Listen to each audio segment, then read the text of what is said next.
decision makers and to allow them to ask questions and provide comments. No decisions or recommendations on the proposed development will be made by this committee.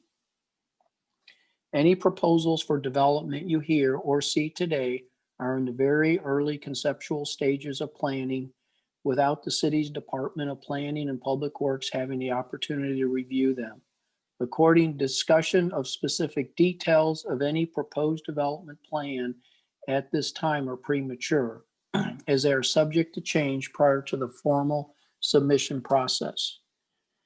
In light of the informal and preliminary nature of the presentation today, the public has been invited to attend, whether in person or virtually, and learn about the concepts for the proposed development in your city, but comment will not be offered at this time.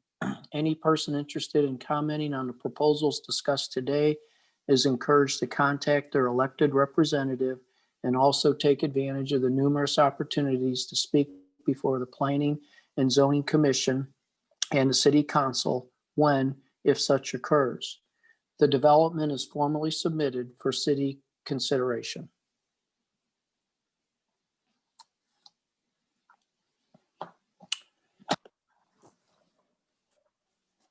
So Joe, is the next move to have the presenter present?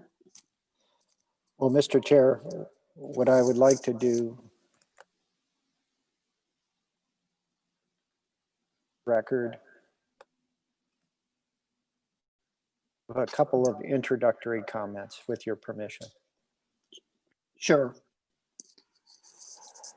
This particular item relates to a discussion of the design concept for a senior living community that would provide a spectrum of care, including self-care units, on an approximately 52-acre site that is located on the west side of State Route 109, north of Pond Grover Parkway, parenthetical formerly Pond Grover Loop Road, address 2051 State Route 109, St. Louis County locator number 22V110193, NU non-urban resident district. The site is located in Ward 1. And again, Mr. Chair, before having the applicant begin the presentation, I would just like to note that the applicant did provide a couple of items for consideration by the committee members. The first is a pamphlet, I believe, that gives the detailed history and philosophy and vision of Erickson, the applicant in this case. And I will let Mr. Lemon, the representative from Erickson, explain that. And additionally, the department did request a concept plan, and Mr. Lemon was kind enough to provide that. And that's the 11 by 17 inch sheet that was included with the pamphlet of information. As was noted in your introductory remarks, Mr. Chair, the Departments of Public Works and Planning have not formally reviewed the concept plan. So collectively, we're all seeing it for the first time. If there are any questions, however, regarding the zoning aspects, we'll do our best to address them, that being Travis, Kathy, and I. And if there are any infrastructure or stormwater issues, Mr. Brown again is here as well. I would conclude by saying that Mr. Jacquin, our Economic Development Manager, is part of the webinar this afternoon and can add any comments that may be in that particular vein tonight. Finally, I will let Mr. Lemon introduce anyone of his team that he would like. But with that, Mr. Chair, I'll conclude and we'll allow the applicant to proceed forward with the presentation.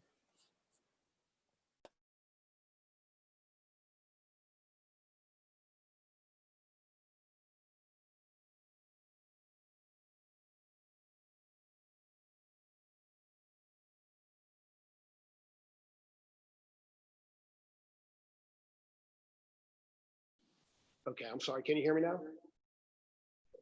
Okay, by introduction, my name is Michael Lemon, Director of Land Acquisition with Erickson Living. Joining me here tonight is Lisa Johnson with Smith Admonton, George Stock with Stock and Associates, and Nate Groff with Kimley Horn. I want to thank the members of the Development, Zoning, and Review Committee for having us here this evening. We think it's a great informal forum for us to introduce our concept plan for the Bethesda Health property, as well as to introduce you to Erickson Living. And what I'd like to do tonight is just give you a brief overview of Erickson Living, followed up by 3 short videos. And I promise you they are short, probably 3 minutes apiece, but I think they really bring home the point of what Erickson Living does, as well as what a CCRC is, which makes us unique. Erickson Living is privately owned. We develop, build, and operate large-scale continuing care retirement communities. These communities provide a continuum of care. So unlike independent living or assisted living, you can age in place in an Erickson Living community. And that's what makes a CCRC, or a continuing care retirement community, different. We're based out of Baltimore, Maryland, and have been in business since 1983, with the opening of our first campus called Charlestown outside of Baltimore. Again, Erickson Living offers a combination of independent style apartment living with assisted living, skilled nursing, and memory care, with ongoing services and an active lifestyle that includes high-end amenities, healthcare, dining, and transportation services, all located in a maintenance-free environment. We're a national company with 21 communities across the United States, housing over 27,000 residents at a minimum age of 62 and an average age of 82. We consistently maintain the highest occupancy rate in the industry. And our main focus on locating campuses is the proximity of age and income qualified seniors, their adult children ages 55 to 64, as well as the average and median home values. We feel that the site, the Bethesda Heights site in Wildwood, meets those demographic thresholds. Over 94% of our residents actually come within a 26-minute drive time of our campuses. So what our hope is that grandmom and granddad can live in the same community where they grew up and where they raised their families. And it's interesting that a big part of the decision to move to an Erickson community, I think it's a pretty much anecdotally a 50-50 split, because the adult children play a big role on where they want their parents to live. While the number of full-time staff varies between communities, there are typically 400 to 500 full-time employment opportunities with an average annual payroll of $30 million. Our communities have no impacts on schools because, of course, we don't have school-age children. And the traffic generated by a CCRC is actually the lowest of all residential housing types. Most importantly, we provide a much needed housing resource, as it is estimated that over 10,000 Americans will turn 60 every day. With that said, I'd like to start our first video of who is Erickson Living. I'm going to share my screen at this time.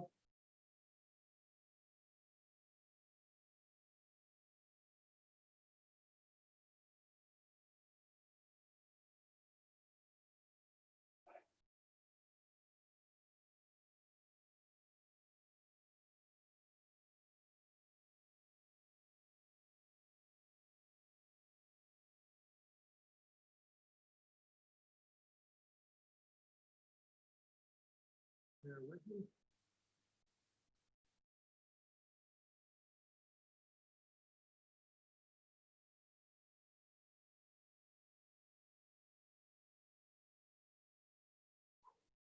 Can I share my volume or no?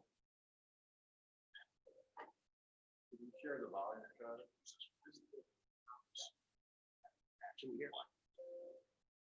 We believe that these years should be inspiring and rewarding, filled with joy. And that you deserve.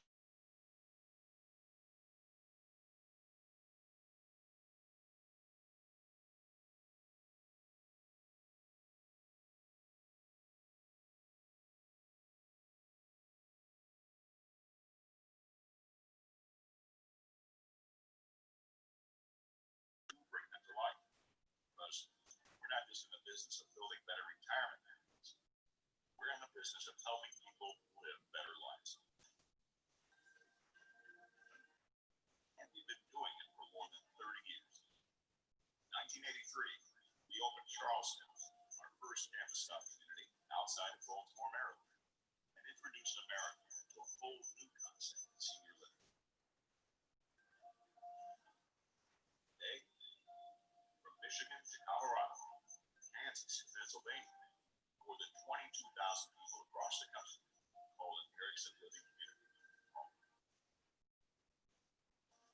Our communities are free from maintenance and filled with amenities like fitness centers, swimming pool, restaurants, weatherproof walkways, connecting it all.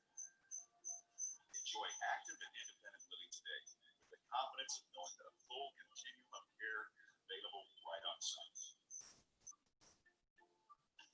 At an Erickson Living Community, each day brings a new opportunity to learn, love, create, grow, all while looking to the future. Let us help make your retirement dreams a reality. We invite you to learn more about Erickson Living and experience our communities. Visit us today at ericksonliving.com. Now that you know a little bit more about Erickson Living, I have another video that I'd like to share.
Campus managed by Erickson. They're really outstanding corporate citizens. They give back to the community.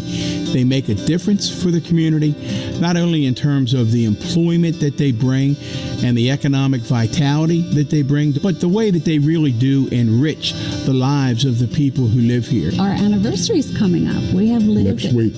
At this campus for 8 years, and we wouldn't change a thing. We wouldn't have changed our decision. It's been the happiest 8 years because we feel so free. To have an Erickson campus in the community means that there is one additional amenity about which to boast. One additional source of services to a population in need, a population that's also growing. One additional source of strength for the local business community. One additional employer, a significant one. And I can see why so many communities covet an Erickson facility.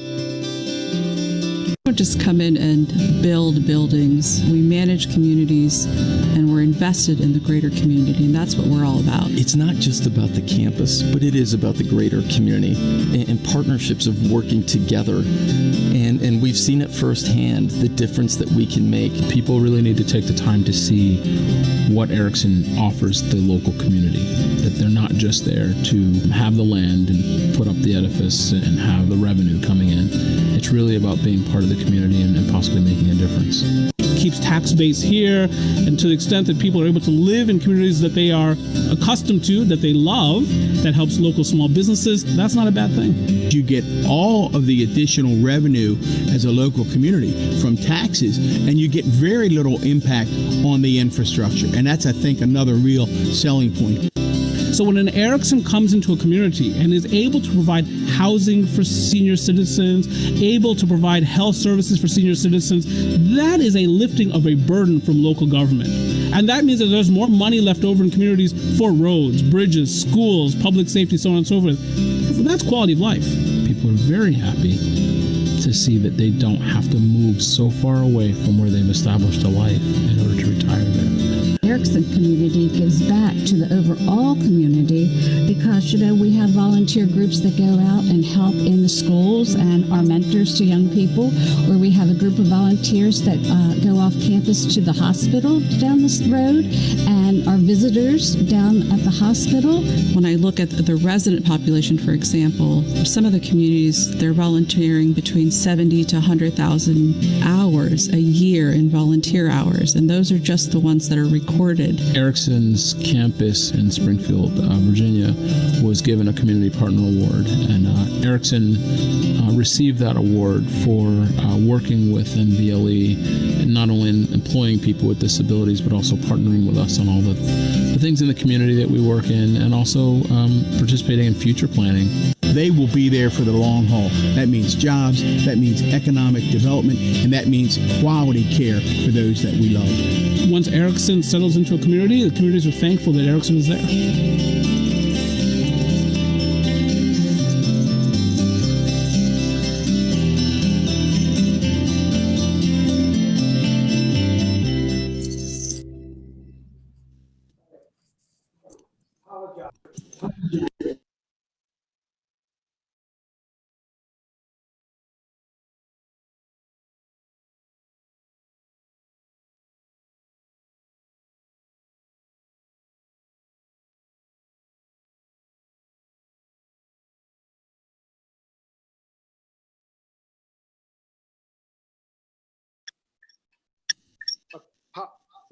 Apologize for the technical difficulties.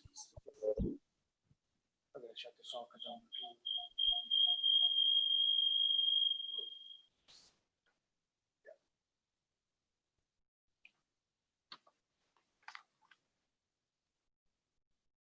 Apologize for the technical difficulties, but we're all learning new skills.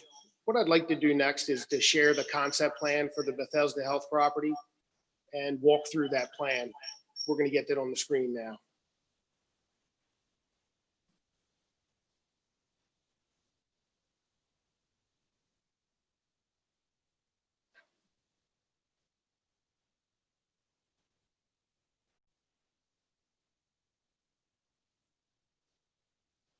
Is that coming up on everyone's screen?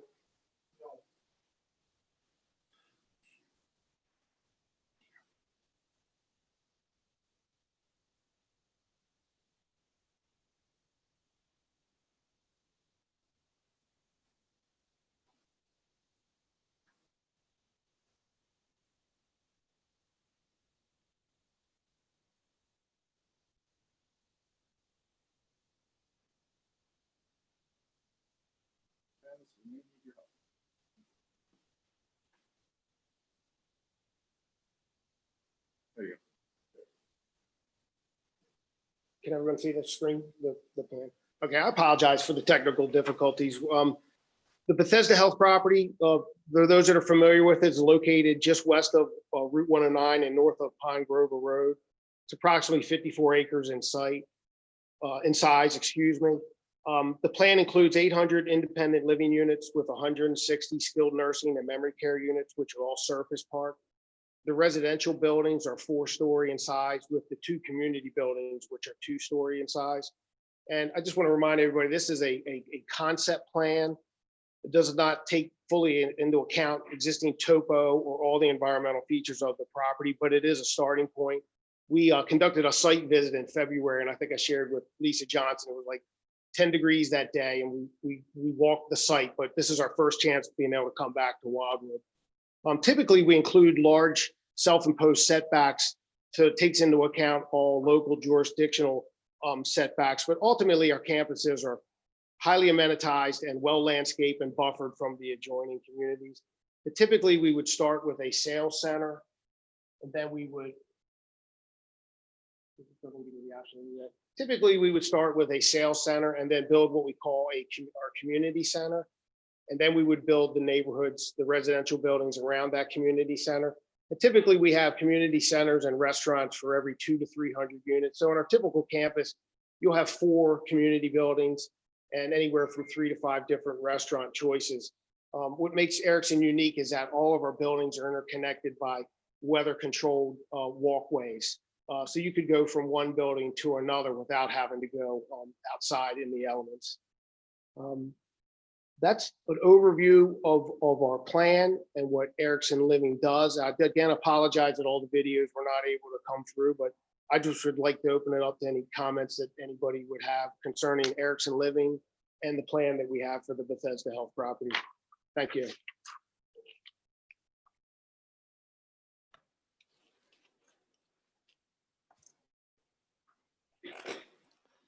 Mr. Brost, as chair, you can solicit questions from the other committee members. Are there any questions or comments at this time?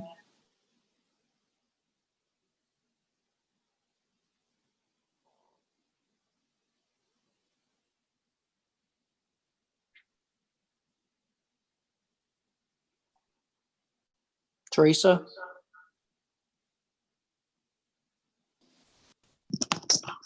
Thank you for coming in. And my question is, if you have 400 to 500 employees, are you talking in your entire company, or is that?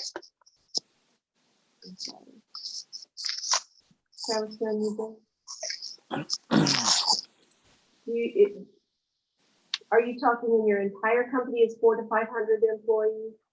No, our corporate company overall has about 15,000 employees. I was speaking to mainly the average employment opportunity for each of our campuses. And those employment opportunities range from housekeepers to chefs to medical doctors to skilled nurses, transportation, et cetera. So our typical campus has about 400 to 500 full-time employment opportunities in our campuses.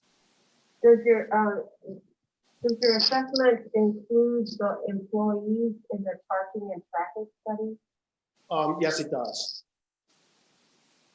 So that 1,200 parking spaces, that's sufficient for all of the residents and the employees? Yes, I think the ratio here is 1.2 parking spaces were provided. And typically we actually have shuttle bus service for some of our employees also, so that not all the employees are actually driving to the campus. It says on the paper 1.5. 1.5, okay. That's even better. Mayor? Okay, thank you, Larry. I appreciate it for Mr. Chairman. So I want to just say, first of all, thank you for your interest in our city and for being here this evening. And before I move forward, I want to just ask one question to Joe, because I think I know the answer to this, but I saw this, but I just want to make sure anyone watching and as well as the rest of the panelists here understand this particular proposal is not consistent with our master plan. Is that correct, Joe?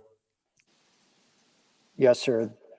This particular property is designated under the master plan as non-urban residential area. So the density associated with this particular site is well beyond what would be allowed. Right. So one of the, as you may know, one of the purposes of this zoning development review committee is to basically give sort of an up or down to the applicant, as well as, you know, everyone that may be affected by it, so that if it is a go, for example, then you can start spending money on your plans. And I know as a businessman myself that these things do involve, you know, a fair amount of money going through the planning and zoning phase. On the other hand, if it's a no, you save a lot of time and money by not having gone through that, only to discover that it was, not going to go anywhere from the get-go. One of the things that I have actually two concerns with this. First is, as I asked Joe, just to get on the record here, the master plan consistency, that issue. And then the second issue is, and I want to preface this by saying that I'm not, involved in your industry, and I'm sure that you understand the aspects of that much better than me. I do, however, have a minimal understanding, I guess, of basic economics and supply and demand. And I'll just tell you, and this is anecdotal, but in our area, what you're proposing or something similar to it, they're starting to pop up in lots of places. And one of the concerns that I have, given how these are built, is, what happens if the supply outtakes the demand, and at some point the city ends up with a building that's quite large that didn't comply with our master plan for a couple of reasons or more. And it's just, the business model isn't working, because even though you thought it might today, yet another 2 or 3 of these came up in existence and were built within 5 miles, and they're similar to yours and so forth. But they're starting to permeate a lot of West County. And so, I wish I had great news for you, but I really don't think this project is a good fit for our city.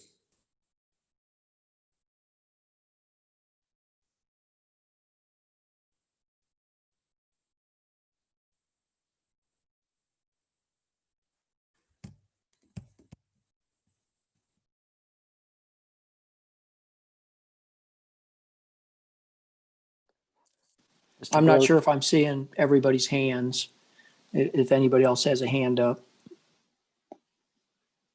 And if Mr. Lemon wants to comment to Mr. Boland's comments.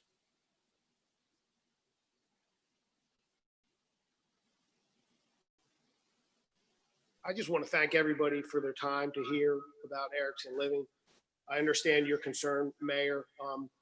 I've about 10 years till I retire, and I know that when we look at our projections for the aging baby boomers, we're looking at 20 years to 30 years of continued growth in our industry. So we can't find land and opportunities enough for these end users. And the silver tsunami is what they're calling it. And I think the tough part is when you have communities or municipalities where grandmom and grandpa have to go to Florida or to Arizona because they can't stay close to their home. And I have to say, what really impressed me with St. Louis overall, because I travel across the country and I'm a real people person. I really enjoy talking to people. And when you go to California and I say, where are you from? I think if 1 out of 20 says they're from California, I'm lucky. But when I come to St. Louis, and even the woman at the front desk, where are you from? I'm from St. Louis. Where were you born? I'm from St. Louis. And we've met people anecdotally that have actually left St. Louis to either serve in the military or to attend college, who've returned to St. Louis to raise a family.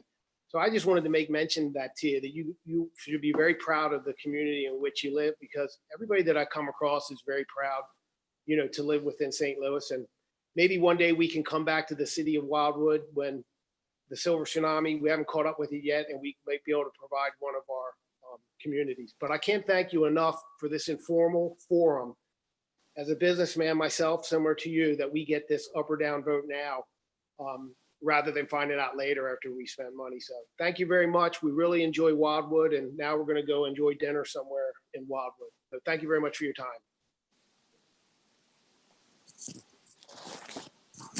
Mr. Chair, Yes, Joe? if I may, I'd like to just make a statement. Although the Development and Zoning Review Committee is intended to give input and assist the applicant in understanding the road ahead, so to speak, the applicant has all the right in the world to submit the proposal and have it go through the normal process if they should choose.